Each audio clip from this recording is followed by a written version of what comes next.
നമ്മളുടെ ഈ ഒരു ഫോറത്തിന്റെ പേര് പെരിയാർ എന്നാണ്. പെരിയോർ, നമ്മൾ ഏറ്റവും പെരിയോറിനെ കണക്ട് ചെയ്യുന്നത്, മലയാളി കണക്ട് ചെയ്യുന്നത് വൈക്കം വീരനായിട്ടാണ്. ഇന്ത്യയില് ജാതി വ്യവസ്ഥ അല്ലെ ജാതിയിലൂടെ മനുഷ്യനെ ഏറ്റവും അധികം ഉപദ്രവിച്ചിരുന്ന കാലഘട്ടത്തില് ജാതി വ്യവസ്ഥ അതിന്റെ ഏറ്റവും രൂഢമൂലമായ മനുഷ്യന്റെ എല്ലാ സ്വാതന്ത്ര്യങ്ങളെയും ഹനിച്ചുകൊണ്ട് ചൂഷണം ചെയ്ത കാലഘട്ടത്തിൽ ഇന്ത്യൻ ദേശീയ പ്രസ്ഥാനത്തിന്റെ അജണ്ടയാവണം ജാതിക്കെതിരെയുള്ള പോരാട്ടം എന്ന് അന്നത്തെ കോൺഗ്രസിനെ ടി കെ മാധവൻ ഓർമ്മിപ്പിക്കുമ്പോൾ ഇവിടെ ഒരു വലിയ സമരം തുടങ്ങി അല്ലേ? നമുക്ക് എല്ലാവർക്കും അറിയുന്ന ചരിത്രമാണ്. പക്ഷെ ഈ കാലഘട്ടം ഇപ്പൊ സമ്പത്ത് സഖാവ് ഇവിടെ സൂചിപ്പിച്ച പോലെ ഈ കാലഘട്ടത്തിൽ കഴിഞ്ഞതെല്ലാം വീണ്ടും വീണ്ടും വീണ്ടും ഓർത്തെടുക്കേണ്ടതും വീണ്ടും വീണ്ടും മനഃപൂർവ്വമായി ആവർത്തിച്ച് പറയേണ്ടുന്ന ഒരു കാലഘട്ടത്തിൽ നമ്മൾ ജീവിക്കുന്നുണ്ട്. തീർച്ചയായിട്ടും വർഗീയതയ്ക്കെതിരെ നമ്മൾ ഒത്തുചേരുന്ന ഒരു പ്ലാറ്റ്ഫോമിൽ കേരളത്തിന്റെ പ്രാധാന്യം പറയുമ്പോൾ തീർച്ചയായിട്ടും അത് വൈക്കം സത്യാഗ്രഹത്തെ നമ്മൾ ഓർത്തു പോകും. 603 ദിവസം നീണ്ടുനിന്ന ഒരു വലിയ സത്യാഗ്രഹം സമരം ആ സമയത്ത്. പക്ഷെ ആ സമരത്തിന്റെ നാൾ വഴികളിൽ ഇടയ്ക്കെപ്പോഴോ ആ സമരം ഒന്ന് ലോപിച്ചപ്പോ, സമരം ചെയ്തവർക്ക് ശക്തി ചോർന്നു പോയപ്പോ, ഈ സമരം ഇനി എങ്ങോട്ട് കൊണ്ടുപോകാൻ പറ്റും എന്നുള്ളൊരു തോന്നല് വന്നപ്പോ, ഇല്ല ഞങ്ങളെ കൊണ്ടാവില്ല എന്ന് തോന്നിയപ്പോ, നമ്മളുടെ വൈക്കം വീരൻ എന്ന് പറയുന്ന ഒരു അയൽവാസി ഒരു സാഹോദര്യ ഭാവത്തോടെ വൈക്കത്ത് അവതരിക്കുകയാണ് പെരിയോർ. ഈ അടുത്ത് തമിഴ്നാടിന്റെ മുഖ്യമന്ത്രി സ്റ്റാലിൻ അവിടെ വന്നിട്ട് അദ്ദേഹത്തിന്റെ പ്രതിമ അനാച്ഛാദനം ചെയ്യുമ്പോൾ കേരളക്കരയാകെ പുളകം കൊണ്ടു. കേരളത്തിന്റെ മുഖ്യമന്ത്രി അതിന് ആതിഥ്യവും വഹിച്ചുകൊണ്ട് അങ്ങനെ ഒരു ഇടത്തേക്ക് എത്തിയ ആ പെരിയോറിന്റെ ആ റാഷണലിസ്റ്റിന്റെ കാര്യകാരണങ്ങൾ ചോദിക്കുന്ന ആ യുക്തി പ്രഭാവന്റെ പേരിൽ നമ്മളിവിടെ ഒത്തുചേരുമ്പോൾ ഇന്നത്തെ കാലഘട്ടത്ത് 2026 ഇവിടെ നിൽക്കുമ്പോൾ ഡൽഹിയിൽ ഇത്രയും വലിയ പ്രക്ഷോഭങ്ങളുടെ വേദിയിലേക്ക് കുട്ടികൾ, ഒരു ഉപാധികളുമില്ലാതെ കുട്ടികൾ അനീതിക്കെതിരെ സമരം ചെയ്യുന്ന ഇടത്തേക്ക് നമ്മളുടെ രാജ്യം വലിയ മാറ്റുലിയിലേക്ക് മാറുന്ന സമയത്ത് തീർച്ചയായിട്ടും തിരുവനന്തപുരത്തെ ഈ പ്രസ് ക്ലബിന്റെ ഈ ഹാളിൽ ഇരിക്കുന്നത് ഇവിടെ പറഞ്ഞ എല്ലാവരെയും തിരുത്തിക്കൊണ്ട്, ഏറ്റവും സന്തോഷത്തോടെയും ബഹുമാനത്തോടെയും സമ്പത്ത് സഖാവിനെയും തിരുത്തിക്കൊണ്ട്, ഇതൊരു ചെറിയ വേദിയല്ല, ഇതിവിടുത്തെ ഏറ്റവും വലിയ ഇടമാണ്. ഏറ്റവും വലിയ ഇടമായി ഈ ആധുനിക കാലത്ത് സോഷ്യൽ മീഡിയയുടെ കാലഘട്ടത്തിൽ ഇതിനെ എത്തിക്കാൻ ഈ കാലഘട്ടത്തിലെ ഏറ്റവും വലിയ സമരം പോരാളിയായിട്ട് ബിജു നമ്മളുടെ മുന്നിലുണ്ട് അല്ലേ?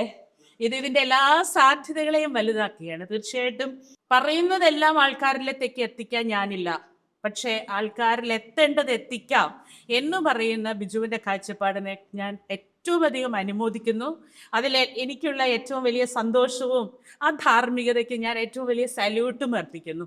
കാരണം സോഷ്യൽ മീഡിയ ഇന്നത്തെ ഏറ്റവും വലിയ കച്ചവട മേഖലയാണ് അല്ലേ? ഒരു മൂല്യവും ഇല്ലാതെ തെറി പറഞ്ഞാലും സാന്ദർഭികവശാൽ പറഞ്ഞു പോവുകയാണ്, നാണ്യവിളയാണ്.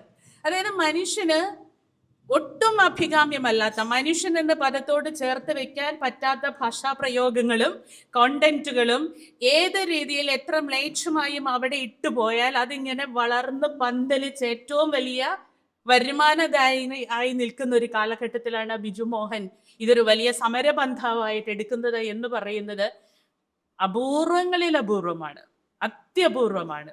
അത് ആ ഒരു ആളെ, ആ ഒരു പ്ലാറ്റ്ഫോം നമ്മളുടെ ഈ ഒരു വേദിക്ക് സാന്നിധ്യമാകുന്നു എന്നുള്ളത് ഈ വേദിയുടെ ഏറ്റവും വലിയ വലിപ്പവും ഇതിന്റെ പ്രസക്തിയും ലോകത്തിന്റെ അതിരുകൾക്കപ്പുറത്തേക്ക് വളർത്തുന്ന ഒന്നായി മാറുകയുമാണ് ചെയ്യുന്നത്. നമുക്കറിയാം കുരീപ്പുഴ മാഷ് എന്തെല്ലാം അരുതായ്മകൾ സമൂഹത്തിലുണ്ടോ അതെല്ലാം പേരെടുത്ത് പറഞ്ഞിട്ടുള്ള ആളാണ്. ഇന്ന് VSന്റെ ഓർമ്മ ദിവസമാണ്. കേരളത്തിലെ പ്രഗത്ഭരായിട്ടുള്ള എല്ലാ മുഖ്യമന്ത്രിമാരുടെയും കൂടെ ജനസ്നേഹം, ജനാധിപത്യത്തിന്റെ ഏറ്റവും വലിയ ഉയർക്കാഴ്ചകളായിട്ട് ആ മുഖ്യമന്ത്രിമാർ നമ്മുടെ മുന്നിൽ നിൽക്കുമ്പോഴും അവരിൽ എനിക്ക് ഏറ്റവും പ്രിയപ്പെട്ട ആള് VS ആണെന്ന് പറഞ്ഞത് കുരീപ്പുഴ മാഷാണ്. ആ മാഷ് പറയാനുള്ള കാരണം എടുത്തു പറയുന്നിടത്താണ് VSനെയും കുരീപ്പുഴ മാഷിനെയും നമ്മൾ അതിൻ്റെ ഇടയിൽ ഒരു ഈക്വൽ ടു എന്ന് പറയുന്ന ഒരിടത്തേക്ക് എത്തിക്കുന്നത്. സ്ത്രീകളോട് VS കാണിച്ചിരിക്കുന്ന ജാഗ്രത, മാഷ് എടുത്തു പറഞ്ഞ കാര്യം അതാണ്. സ്ത്രീകളോട് VS കാണിക്കുന്ന ജാഗ്രത, സ്ത്രീകൾക്കെതിരെ നടക്കുന്ന ഏത് അക്രമങ്ങളോടും VS ഒരു തരത്തിലും സന്ധി ചെയ്യാതെ എടുത്തിരുന്ന അദ്ദേഹത്തിന്റെ നിലപാടുകളും പ്രവൃത്തികളും ഇന്നത്തെ ദിവസം അദ്ദേഹത്തിന്റെ മുന്നിലുള്ള എൻ്റെ വിപ്ലവാഞ്ജലികളായിട്ട് ഞാൻ ഇവിടെ അവതരിപ്പിക്കുകയാണ്. മാഷ് അത് എടുത്തു പറയുമ്പോൾ അത് മാഷ് മാഷിന് മാത്രം പറയാൻ പറ്റുന്ന ഒരിടമായി നമ്മൾ അതിനെ ചേർത്ത് വെക്കുകയും ചെയ്യുക. പട്ടിണി, കുരീപ്പുഴ മാഷ് പറഞ്ഞു. പട്ടിണി എന്നൊരു മനുഷ്യൻ പറയുന്നത് വീണ്ടും പട്ടിണി ആവാനായിരിക്കില്ല എന്നുറപ്പുള്ള ഒരു വാക്ക് പട്ടിണി മാത്രമാണ് എന്നാണ് കുരീപ്പുഴ മാഷ് പറഞ്ഞത്. പട്ടിണി എന്നൊരാളൊരു വാക്ക് പറയുന്നുണ്ടെങ്കിൽ അത് ഇല്ലാതാക്കുക എന്നുള്ളതാണ് അയാളുടെ ഉദ്ദേശം. മാഷ് തുടർന്ന് പറയുന്നു, പട്ടിണിക്ക് ഒരുപാട് അർത്ഥങ്ങളുണ്ട്. ഭക്ഷണം കഴിക്കാതിരിക്കുന്ന പട്ടിണി, വെള്ളം കുടിക്കാതിരിക്കുന്ന പട്ടിണി, മനുഷ്യന്റെ ദൈന്യതയുടെ പട്ടിണി, പക്ഷെ ഇതിനെല്ലാം അപ്പുറത്തേക്ക് മാനവികതയോട് ചേർത്ത് വെക്കുന്ന അജ്ഞതയുടെ പട്ടിണി, അത് ഈ സമൂഹത്തിലെ കാരണത്തിൽ നിന്ന് ഏറ്റവും വലിയ ദുര്യോഗമായി നിൽക്കുന്നിടത്ത് ബൃഹത്തിന്റെ വാക്കുകൾ എടുത്തെടുത്തെടുത്ത് മാഷ് പറയുകയാണ്, പട്ടിണിയായ മനുഷ്യ നീ പുസ്തകം കയ്യിലെടുത്തോളൂ, പുത്തനൊരായുധമാണ് നിനക്കത്, പുസ്തകം കയ്യിലെടുത്തോളൂ.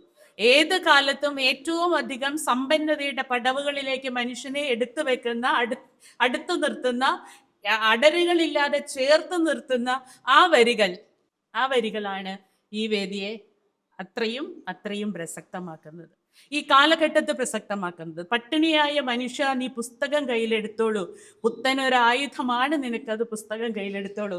അത് നമ്മൾ പറയുമ്പോൾ ഇവിടെ സമ്പത്ത് സഖാവ് പറഞ്ഞു, ജെസ്സിയെ അവതരിപ്പിക്കുമ്പോൾ എല്ലാവരുടെയും ഏറ്റവും ഇഷ്ടപ്പെട്ട പ്രണയ കവിത, കോളേജ് സ്റ്റുഡൻസിന്റെയും ഇഷ്ടപ്പെട്ട പ്രണയ കവിത, ആ പാനപാത്രം നുണിയുമ്പോൾ ജെസ്സി നീ എന്ത് ഓർത്തു എന്ന് പറയുന്ന ആ വരികൾ ആഴ്ചയിൽ ഒരു ദിവസമെങ്കിലും എൻ്റെ ജീവിത പങ്കാളി ബാത്റൂമിൽ നിന്ന് ഇറങ്ങുമ്പോഴോ ഓടി നടക്കുമ്പോഴോ എന്നും പാടി കേൾക്കുന്ന ആ വരികൾ എല്ലാവരും അങ്ങനെ ചേർത്ത് വെക്കുന്ന ആ വരികൾ, ആ ജെസ്സിയെ കുറിച്ച് പറയുമ്പോൾ ഇവിടെ സമ്പത്ത് സഖാവ് പറഞ്ഞു, പ്രണയത്തിനും വിശപ്പിനും രാഷ്ട്രീയമില്ല, പ്രണയത്തിനും വിശപ്പിനും രാഷ്ട്രീയ ഭേദങ്ങളില്ല, പ്രണയത്തിനും വിശപ്പിനും നിറഭേദങ്ങളില്ല. ഒരച്ചാൻ വയറിന്റെ വിശപ്പിന് നിറം കൊണ്ട് നമുക്ക് മാറ്റി നിർത്താനാവില്ല, അതിരുകൾ തീർക്കാനാവില്ല, വിവേചിച്ചിടാൻ പറ്റില്ല. പക്ഷെ പട്ടിണിക്ക് രാഷ്ട്രീയമുണ്ട് എന്ന് പറയുന്ന ആരോഗ്യമന്ത്രിയുടെ കേരളമായി നമ്മൾ മാറുമ്പോ, പട്ടിണിക്ക് രാഷ്ട്രീയമുണ്ട് എന്ന് പറയുന്ന ആരോഗ്യമന്ത്രിയുടെ കേരളമായി നമ്മളുടെ സംസ്ഥാനം മാറുമ്പോ കേരളത്തിൽ നമ്മൾ എന്ത് പറയണം? ഉറക്കെ രാഷ്ട്രീയം തന്നെ പറയണം. പട്ടിണിയുടെ രാഷ്ട്രീയം പറയണം, മനുഷ്യ അവകാശങ്ങളുടെ രാഷ്ട്രീയം പറയണം, മനുഷ്യന്റെ വേദനകളുടെ രാഷ്ട്രീയം പറയണം, മനുഷ്യന്റെ സാക്ഷരതയുടെ രാഷ്ട്രീയം പറയണം. അവിടെ പട്ടിണിയായ മനുഷ്യ നീ അറിവിന്റെ പുസ്തകം കയ്യിലെടുക്കുന്നിടത്ത് നിനക്ക് നേടാൻ പറ്റുന്ന നിന്റെ പൗര അവകാശങ്ങളുടെ രാഷ്ട്രീയം പേർത്തും നമ്മൾ പറയണം.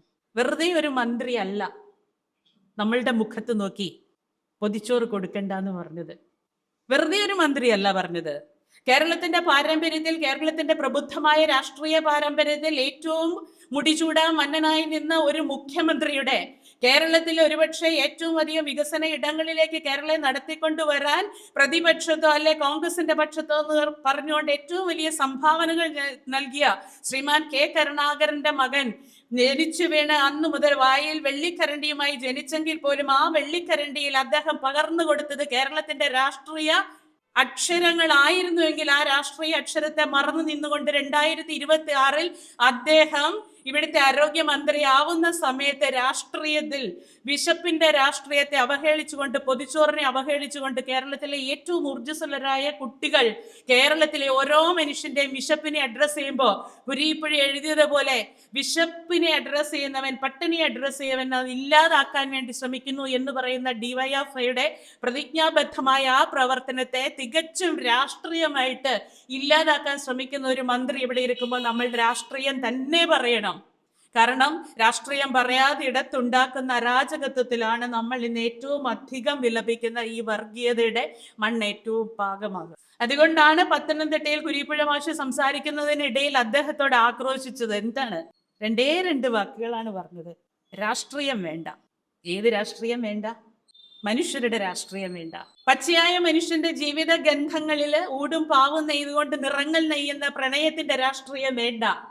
എന്റെ നാട്ടിൽ എനിക്ക് ഞാൻ എന്ന് പറയുന്ന പെണ്ണും എനിക്ക് കൂട്ടാവുന്ന ആണിണയും ഒന്നിച്ച് ജീവിക്കാൻ പറ്റുന്നതിനപ്പുറത്തേക്ക് വർഗീയത വിഷം കലർത്തി ഞങ്ങളെ അവിടുന്ന് തുരത്തി ഓടിച്ചിട്ടുണ്ടെങ്കിൽ അതിനൊരു പച്ച തുരുത്തായിട്ട്, ഇളം കാറ്റിയിട്ട് പ്രണയിക്കാൻ പറ്റുന്ന പ്രണയിനികളുടെ നല്ല കാലമായി, നല്ല ലോകമായി കേരളം അതിന് വിരുന്നൊരുക്കുന്നുണ്ടെങ്കിൽ ആ കേരളത്തിലേക്ക് വിരുന്നു വന്ന് രാപ്പാർക്കാൻ ശ്രമിച്ച യുവമിഥുനങ്ങളുടെ കാര്യം പറഞ്ഞെടുത്താണ് കുരീപ്പുഴ മാഷിനോട് ആക്രോശിച്ചത്. രാഷ്ട്രീയം വേണ്ട. കുരീപ്പുഴ മാഷിനെ പോലെ അക്ഷരം ആയുധമാക്കിയിട്ട് കേരളത്തിന്റെ അല്ലെ മാനവികതയുടെ മണ്ണിൽ മനുഷ്യത്വത്തിന്റെ ഉടുമ്പാവ് നെയ്യുന്ന മാഷിനോട് രാഷ്ട്രീയം വേണ്ട എന്ന് പറയുന്ന, അധിക്ഷേപിക്കുന്ന, ആക്രോശിക്കുന്ന ഇടത്തേക്ക് വർഗീയത ഇന്ത്യയിൽ വളർന്നിട്ടുണ്ടെങ്കിൽ ആ വർഗീയതയ്ക്കെതിരെ ഒരു ഉപാധികളുമില്ലാതെ ഈശ്വരനോ ഈശ്വര വിശ്വാസം പോലുമോ അതിന് ഞങ്ങൾക്ക് ഉപാധികളല്ല എന്ന് പറയുന്ന ഈ വേദി ഇന്ത്യ മഹാരാജ്യത്ത് ഇന്ന് നടന്നു വരുന്നതിൽ ഏറ്റവും പ്രസക്തമാകുന്ന വേദിയാണ് എന്ന് കൂട്ടിച്ചേർക്കാൻ ഈശ്വര വിശ്വാസിയായ ഞാൻ ഈ വേദി ഉപയോഗിക്കുകയാണ്. വ്യക്തിപരമായി ഞാൻ വളർന്നു വന്ന സാഹചര്യങ്ങളിൽ, എൻ്റെ ജീവിത പാരമ്പര്യങ്ങളിലൊക്കെ ഞാൻ ഈശ്വര വിശ്വാസിയാണ്. യുക്തിവാദികളുടെ ആ വളർച്ചയിലേക്ക് എത്താത്ത ഒരാളാണ്. എങ്കിൽ പോലും പല പല പോഷക നദികൾ ഒരുമിച്ച് ഒത്തുചേർന്നുകൊണ്ട് ഒരു വൻ ശക്തിയായിട്ട് ഈ വർഗീയതയ്ക്കെതിരെ നമ്മൾ നിലകൊള്ളേണ്ടുന്ന ഒരു മാനവ ഇടത്തിലാണ് ഈ കാലഘട്ടം നിൽക്കുന്നത് എന്നുള്ളത് തന്നെയാണ് നമുക്ക് ഏറ്റവും പ്രസക്തമാകുന്ന ഇന്നത്തെ ചിന്ത. യഥാർത്ഥ യുക്തിവാദിയും യഥാർത്ഥ വിശ്വാസിയും ഈശ്വരനെ കച്ചവടം ചെയ്യാത്തിടത്ത് ഈശ്വരനെ കച്ചവടം ചെയ്യുന്നത് ആരാണ്? യുക്തിവാദിക്ക് ഒരു തരത്തിലും ഈശ്വരൻ കച്ചവട സാധനം അല്ല. ആണോ? ഒരു തരത്തിലും. മാനസിക, വൈകാരിക, സാമൂഹിക വ്യാപാരങ്ങളിലൊന്നും ഈശ്വരനോ വിശ്വാസങ്ങളോ ഒരു ഘടകമല്ലാത്ത യുക്തിവാദികളുടെ ഒരു വേദിയാണിത്. ഈശ്വരൻ എന്ന് പറയുന്നത് എൻ്റെ ഉള്ളിലെ ചേതനയാണെന്ന്, എന്നിലെ ചേതനയാണെന്ന് വിശ്വസിച്ചുകൊണ്ട് അതിനോട് നേരത്തെ ഇവിടെ എനിക്ക് തന്ന വിശേഷണം വളരെ സന്തോഷത്തോടെ വേദിയിൽ പങ്കുവയ്ക്കും. സത്യം പറയുക, സത്യം അല്ലേ, സത്യമാണ് ദൈവം എന്ന് വിശ്വസിക്കുന്ന കൂട്ടത്തിൽ ജീവിക്കുന്ന അല്ലെ ആ ഈശ്വരനെ കച്ചവടം ചെയ്യുന്നവരോട് ഏറ്റവും വലിയ സമരം ചെയ്യേണ്ടുന്നത് വിശ്വാസികളായി മാറുന്ന കാലഘട്ടം കൂടിയാണ്. ഇത് രണ്ടും ഒരേ പാതയിലേക്ക് നടന്നെടുക്കുന്ന, ഒരേ ലക്ഷ്യത്തിലേക്ക്, ഒരേ വിശ്വാസത്തിലേക്ക് മുന്നോട്ട് പോകുന്ന ഒരു പ്ലാറ്റ്ഫോം തന്നെയായിട്ടാണ് മാറുന്നത്. എങ്ങനെയാണ് മനുഷ്യനെ കച്ചവടം ചെയ്യുന്നത്? ലോകത്തിൽ എമ്പാടുമുള്ള ചൂഷക വർഗത്തെ നോക്കിയാൽ ലോകത്തിൽ ഏറ്റവും വലിയ ചൂഷക ശ്രേണി എന്ന് പറയുന്നത് ഏറ്റവും അധികം ജാതി പിരിവുകളുള്ള ഇന്ത്യയിലെ ജാതീയ ശ്രേണിയാണ് അന്നും ഇന്നും. ഇവിടെ നിങ്ങൾ എന്നെ കമ്മ്യൂണിസ്റ്റ് ആക്കി എന്ന് പറയുന്ന നാടകത്തെക്കുറിച്ച് പരാമർശിച്ചു പോയി. ആ കാലഘട്ടത്തിൽ കേരളമാകുന്ന ഇന്നത്തെ കേരളമായിട്ട് ഭാഷാടിസ്ഥാനത്തിൽ രൂപീകൃതമാകുന്നതിന് മുമ്പ് തന്നെ കേരള സംസ്കാരത്തിൽ ജാതിയോടുള്ള വലിയ സമരങ്ങൾ തുടങ്ങിയ കാലഘട്ടത്തിൽ ഏറ്റവും ശക്തമായി യോഗക്ഷേമ സഭ മുന്നോട്ട് നാടകം എന്ന് പറയുന്ന സാംസ്കാരിക മാധ്യമത്തിലൂടെ വലിയ മെസ്സേജുകളായി നമ്മളുടെ മുന്നിലേക്ക് വന്നപ്പോൾ നമ്പൂതിരിയോട് മനുഷ്യനാകാനാണ് പറഞ്ഞത്. ജാതീയ ശ്രേണിയിൽ ഏറ്റവും ഉയർന്നു നിൽക്കുന്നു എന്ന് നമ്മൾ പറയുന്ന നമ്പൂതിരിയോട് ആ നമ്പൂതിരി എന്ന് പറയുന്ന ജാതീയ ശ്രേണിയിലെ ഏറ്റവും ഉയർന്ന വിഭാഗത്തെ മനുഷ്യനിലും താഴെയാണ് എന്നുറക്കെ പറഞ്ഞ കേരള സമൂഹത്തിലാണ് ഇന്ന് ജാതി വേർതിരിവുകൾ കളം തിരിച്ചുകൊണ്ട് മനുഷ്യനെ തിരിച്ചു നിർത്തുന്നത്. ജാതിക്ക് ആ പ്രാമുഖ്യം കിട്ടുന്നത് ഈ കേരളത്തിലാണ്. വളരെ അപകടകരമായ അവസ്ഥയിലാണ് നമ്മൾ നിൽക്കുന്നത്. ഞാൻ ആദ്യം ഇവിടെ രാഷ്ട്രീയത്തെ സൂചിപ്പിച്ചത് അരാഷ്ട്രീയത എല്ലായിടങ്ങളിലും മുന്നോട്ട് വരുന്ന കാഴ്ചയാണ് നമ്മൾ കാണുന്നത്. ഈ മന്ത്രിയുടെ കാര്യം പറഞ്ഞതും നിങ്ങളുടെ ഓർമ്മയിലേക്ക് കൊണ്ടുപോയതാണ്. ഈ കഴിഞ്ഞ തെരഞ്ഞെടുപ്പിൽ കേരളം നടന്നത് എങ്ങോട്ടാണ്?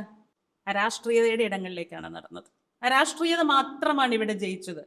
കഴിഞ്ഞ 10 വർഷം വളരെ വ്യക്തമായ മനുഷ്യപക്ഷ രാഷ്ട്രീയത്തിന്റെ ഏറ്റവും വലിയ വികസനത്തിന്റെ ഒരു ഭൂമികയായിട്ട് കേരളം മാറി. കേരളത്തിന്റെ സ്വഭാവങ്ങൾ മാറി. എല്ലാ മനുഷ്യരെയും ഒരുപോലെ കണ്ടുകൊണ്ട് ഏത് ജാതി വ്യവസ്ഥയ്ക്കും അപ്പുറത്തായിട്ട് പരിരക്ഷിച്ച് വന്നിരിക്കുന്ന ഒരു പ്രത്യയശാസ്ത്രമോ കാഴ്ചപ്പാടോ ഈ കേരളത്തെ മുന്നോട്ട് നയിച്ചെടുത്ത് ഒരു തെരഞ്ഞെടുപ്പ് അട്ടിമറി, അരാഷ്ട്രീയമായി മാറിയ ഒരു തെരഞ്ഞെടുപ്പ് അട്ടിമറിയുടെ ബാക്കിയിലാണ് നമ്മൾ കേരളം നിൽക്കുന്നത്.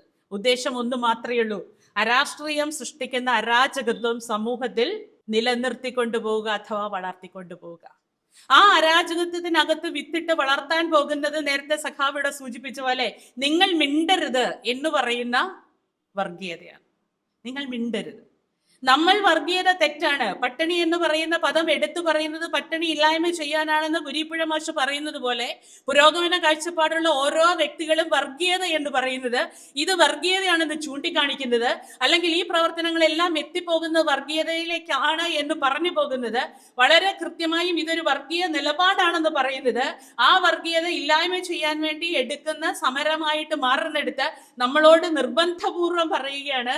നമ്മളുടെ എഴുത്തുകളിൽ, നമ്മളുടെ വരകളിൽ നമ്മുടെ നൃത്തങ്ങളിൽ, നമ്മുടെ സിനിമകളിൽ ഈ ചുറ്റുപാടും നടക്കുന്ന രാഷ്ട്രീയം, ചുറ്റുപാടും നടക്കുന്ന സാമൂഹ്യ വ്യഥകൾ, ചുറ്റുപാടും നടക്കുന്ന മനുഷ്യ ധ്വംസനങ്ങൾ ഒന്നും നമുക്ക് പ്രശ്നമല്ല. നമ്മൾ മിണ്ടില്ല. മിണ്ടിപ്പോയാൽ നമ്മുടെ ജീവിതം ആകെ എന്താവും? ഞങ്ങളുടെ നാട്ടുഭാഷ പിന്നെ കോഞ്ഞാട്ടായി പോകുമെന്ന് പറയും. ഞങ്ങൾ പാലക്കാർ അങ്ങനെ പറയും എന്ന് പറയുന്ന ഒരു കാഴ്ചപ്പാടിലേക്ക് നമ്മൾ വന്നുപോയി. അമേരിക്കയിൽ തെരഞ്ഞെടുപ്പ് നടക്കുമ്പം 217 നുണകളാണ് ട്രംപ് പറഞ്ഞതെന്ന് ഔദ്യോഗിക കണക്ക്. ഇത്തവണത്തെ അമേരിക്കൻ തെരഞ്ഞെടുപ്പിന്റെ ഭാഗമായിട്ട് രാഷ്ട്രീയ വിശദീകരണങ്ങളിലും അല്ലാതെയും തെരഞ്ഞെടുപ്പിനെ അഭിമുഖീകരിക്കുന്ന ട്രംപ് പറഞ്ഞത് 217 നുണകളാണ്. പ്രബുദ്ധമായ രാഷ്ട്രീയ കേരളത്തിന്റെ മുഖ്യമന്ത്രി ദിവസവും പറഞ്ഞുകൊണ്ടിരിക്കുന്നത് എത്ര നുണകളാ? എന്തുകൊണ്ട്? അദ്ദേഹത്തിന്റെ പ്രവർത്തനങ്ങളുടെയോ കേരളത്തിനോടുള്ള കാഴ്ചപ്പാടിന്റെയോ അടിത്തറ രാഷ്ട്രീയമല്ലാത്തത് കൊണ്ട്. എന്തുകൊണ്ടാണ് അദ്ദേഹത്തെ പോലെ ഒരു നേതാവ് ഇത്രയധികം അരാഷ്ട്രീയമായിട്ടുള്ള നിലപാട് സ്വീകരിക്കുന്നത്? കാലാനുസൃതമായ സംഘപരിവാറിന്റെ ചട്ടുകങ്ങൾക്ക് വശംവദനായി നിന്നു പോകേണ്ടുന്ന ഇടങ്ങളിൽ അദ്ദേഹത്തിന് രക്ഷപ്പെടാനുള്ള ഒരു തന്ത്രം മാത്രമായിട്ട് ഈ നുണകൾ മാറുകയാണ്. ഞാൻ തെരഞ്ഞെടുപ്പ് പ്രചരണ സമയങ്ങളിലൊക്കെ പലപ്പോഴും ഇദ്ദേഹത്തിന്റെ നുണ പറയുന്ന ഒരാളെന്ന് വിശേഷിപ്പിച്ചിട്ടുണ്ട്. പക്ഷെ തെരഞ്ഞെടുപ്പ് കഴിഞ്ഞപ്പോൾ എനിക്ക് വലിയൊരു ഇച്ഛാഭംഗം വന്നു. ഞാൻ പറഞ്ഞതൊക്കെ കേരളത്തിന്റെ മുഖ്യമന്ത്രിയെ കുറിച്ചാണ്. കാരണം ഭരണഘടനാ സ്ഥാനത്ത് ബഹുമാന്യനായിരിക്കുന്ന അദ്ദേഹത്തെ കുറിച്ചാണ്. അതിലൊരു ഇച്ഛാഭംഗമുണ്ട്. പക്ഷെ പോകെ പോകെ കേരളത്തിന്റെ പ്രബുദ്ധമായ രാഷ്ട്രീയം മനസ്സിലാക്കിക്കൊണ്ട് ലോകത്തിൽ എവിടെയുമുള്ള സാമൂഹ്യ അന്തരീക്ഷത്തിൽ പ്രബുദ്ധമായ കേരളം എങ്ങനെയാണ് സമത്വപൂർണമായി ജനങ്ങളെ കാണുന്നതെന്നും അതിനനുസരിച്ച് കേരളം എങ്ങനെയാണ് ഭരിക്കേണ്ടതെന്നും ഒരു ഉത്ബോധത്തിന് പകരം ഇത്രയും അധികം സംഘപരിവാറിന് കീഴ്പ്പെട്ടുകൊണ്ട് ഈ കോർപ്പറേറ്റ് കാലഘട്ടത്തിൽ കേരളത്തിന്റെ മാനവികതയും കേരളത്തിന്റെ ബൗദ്ധികതയെയും കാണാതെ പോകുന്ന ഒരു മുഖ്യമന്ത്രിയായി പോകുന്നതിലുള്ള വിമർശനം നമുക്ക് പറയാതിരിക്കാൻ പറ്റുന്നില്ല എന്നുള്ളിടത്താണ് നമ്മൾ നിൽക്കുന്നത്. ഇതെല്ലാം കെട്ടുപിണഞ്ഞാണ് നിൽക്കുന്നത്. കേരളത്തിൽ എന്തുകൊണ്ടാണ് വർഗീയത ഇതുവരെ അതിന്റെ കരാളമായ ഹസ്തങ്ങളെ സാധാരണ മനുഷ്യന്റെ ജീവിതത്തെ അടിമുടി ഉടച്ചു വാർക്കുന്ന രീതിയിലേക്ക് മാറാത്തത്? കേരളത്തിന്റെ പ്രബുദ്ധമായ മനുഷ്യ ബന്ധിതമായ കാഴ്ചപ്പാട്, മനുഷ്യ സ്നേഹത്തിൽ അധിഷ്ഠിതമായ കാഴ്ചപ്പാട്. അപ്പൊ കേരളത്തിൽ വർഗീയതയുടെ ഭരണത്തിന് അല്ലെ കേരളത്തിൽ വർഗീയതയുടെ വിളഞ്ഞാട്ടത്തിന് വേറുള്ള ഒരു മണ്ണാക്കി മാറ്റണമെങ്കിൽ ഇവിടെ അരാഷ്ട്രീയത തന്നെ വളർത്തിയെടുക്കണം എന്ന് പറയുന്ന അതിന്റെ ഒരു പ്ലോട്ട് ഉണ്ടാക്കുന്ന കാലഘട്ടത്തിലാണ് നമ്മൾ നിൽക്കുന്നത്. വളരെ കൃത്യമായ രാഷ്ട്രീയങ്ങൾ സംസാരിക്കേണ്ട, വളരെ കൃത്യമായി കുരീപ്പുഴ സാറിനെ പോലെയുള്ളവരുടെ എഴുത്തുകളെ കുറിച്ച് നമ്മൾ വിശകലനം ചെയ്യുന്ന, ഓരോ വരികളിലും അടുക്കി വെക്കുന്ന അക്ഷരങ്ങൾക്കകത്തുള്ള സമ്പാദ്യത്തിന്റെ അല്ലെങ്കിൽ സമൃദ്ധിയുടെ ഏറ്റവും വലിയ സദ്യകൾ ഉണ്ടുകൊണ്ട് നമ്മൾ അതിനെ വിശകലനം ചെയ്ത് ജീവിതത്തിന്റെ ആപ്തവാക്യങ്ങളാക്കി മാറ്റേണ്ടുന്ന ഒരു കാലഘട്ടത്തിലാണ് പെരിയാർ റാഷണലിസ്റ്റ് ഫോറം അദ്ദേഹത്തിന് അവാർഡ് നൽകുന്നത്. ഇന്ത്യൻ ദേശീയ പ്രസ്ഥാനത്തിന്റെ അജണ്ടകളിലേക്ക് ജാതിക്കെതിരെ, ജാതി ചിന്തകൾക്കെതിരെ, ജാത്യാധിഷ്ഠിത ജീവിത സാഹചര്യങ്ങൾക്കെതിരെ ഇവിടെ ഒരു സമരമുണ്ട് എന്ന അജണ്ടകൾ ചേർത്ത സമരത്തിന് ഏറ്റവും വലിയ ഊർജം നൽകിയ പെരിയാറിന്റെ പേരിലുള്ള ഈ റാഷണലിസ്റ്റുകളുടെ ഈ വേദിയിൽ തീർച്ചയായിട്ടും അദ്ദേഹത്തിന് ഏറ്റവും വലിയ അഭിനന്ദനത്തിന്റെ പൂച്ചെണ്ടുകൾ, അഭിനന്ദനത്തിന്റെ ഏറ്റവും ഏറ്റവും ഏറ്റവും സുന്ദരമായ പൂക്കൾ ഹൃദയം കൊണ്ട് അഭിഷേകിച്ചുകൊണ്ട് ഞാൻ എൻ്റെ വാക്കുകൾ നിർത്തുന്നു. നന്ദി, നമസ്കാരം.